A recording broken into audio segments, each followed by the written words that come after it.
As a photographer, with the subject in front of you, you have a number of decisions that you need to make. One of the most important decisions is what your shutter speed needs to be. That is going to best suit the scene and the subject and the potential outcome of the scene. So, what is going to be your best decision for this particular scene? My name is Darren Donovan, and I am a wildlife photographer and photo guide with C4 Photo Safaris. And today, I'm going to talk to you about shutter speed. What a shutter is, what factors affect the sharpness of an image, and also the creativity aspect of shutter speed.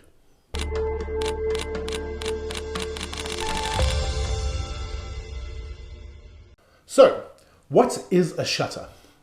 The shutter is essentially a curtain that closes in front of your sensor of your camera. So every single time it opens and closes, that constitutes an exposure. So your image will come from that. The longer it stays open, any movement will become blurred. And if it's open for a short period of time, then the movement will be sharp. However, this also means that less light comes onto your sensor. So that is one of the things to take into consideration. So generally speaking, you want just the right amount of light to get onto your sensor for what the scene demands. So what are the factors that affect the sharpness in your images?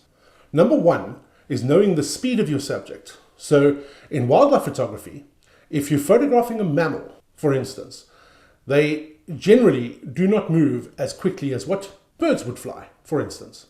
With birds, the wing beats are much faster than the movement of any mammal. So generally with birds, you would have a much faster shutter speed. So when I'm photographing mammals, I work with what I call the 2-4-6 rule. For resting animals, 1/200th of a second. For walking animals, 1/400th of a second. Or for running animals, 1/800th of a second. I also take into consideration that I want a little bit more to be just on the safe side.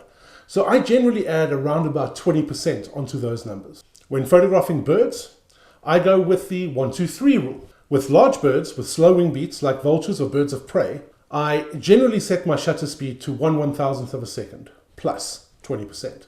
For medium-sized birds like hornbills, I would go 1/2000th of a second, plus the 20%.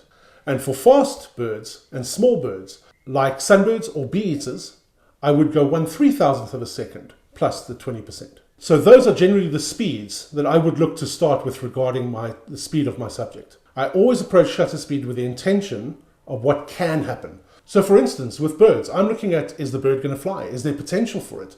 And I rather go with my shutter speed being able to deal with the speed of that bird in flight. The second factor to consider is the stability of your camera. So are you shooting handheld or with a tripod? All these things make a difference. I find most of the time on safari, you're shooting handheld from a vehicle. So I always say your minimum shutter speed should be a 1-to-1 ratio with your focal length. So if you're shooting with a 400mm lens, then your minimum shutter speed should be 1/400th of a second. The other thing to factor in is how far zoomed in and how close are you to your subject.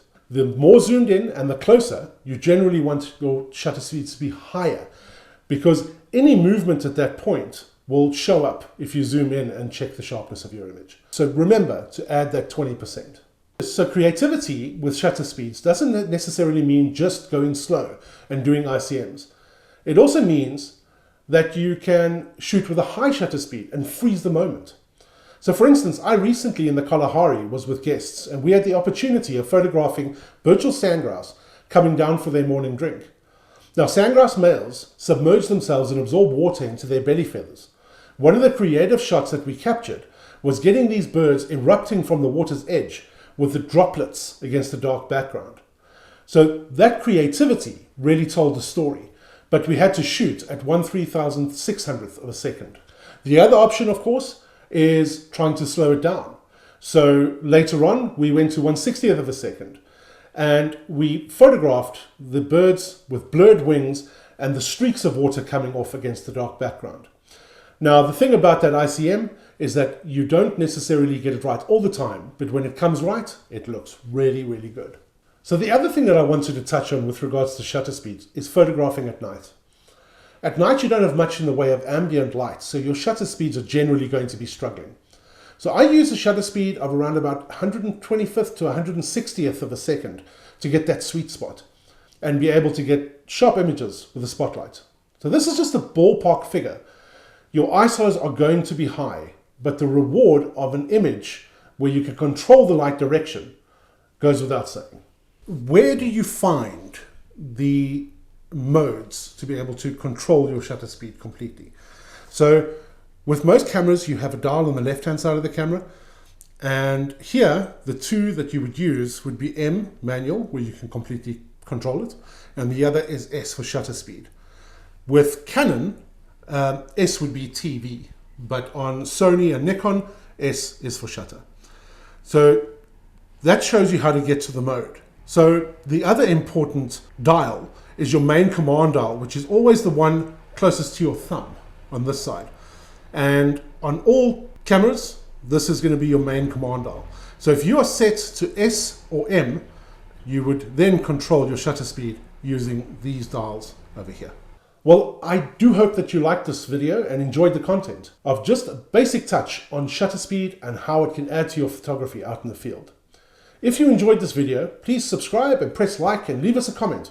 We always love hearing from you, and it'd be great chatting to you on that platform.